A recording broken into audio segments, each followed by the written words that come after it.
L'étranger, toujours une victoire pour Joe Biden. C'est fait, le Sénat américain a adopté son vaste plan sur le climat et la santé. Oui, un plan de plus de 430 milliards de dollars. Alexis Guilleux, c'est donc une grande victoire pour les démocrates. Oui, les applaudissements de la majorité illustrent le soulagement du parti au pouvoir qui a dû surmonter ses propres divisions pour faire passer cette loi. 430 milliards de dollars pour un texte historique, selon le patron des sénateurs démocrates, Chuck Schumer. La route a été longue, difficile et sinueuse, mais nous sommes enfin arrivés. Notre projet de loi réduit l'inflation, crée des millions d'emplois bien rémunérés et constitue le texte climatique le plus audacieux de l'histoire des États-Unis.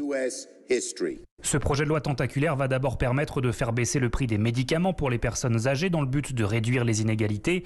Sur le plan de la défense du climat, l'investissement est massif, 370 milliards de dollars juste pour ce volet. Crédit d'impôt, incitation pour que les particuliers et les entreprises fassent la transition vers les énergies vertes, avec un objectif, réduire de 40% les émissions de gaz à effet de serre d'ici 2030.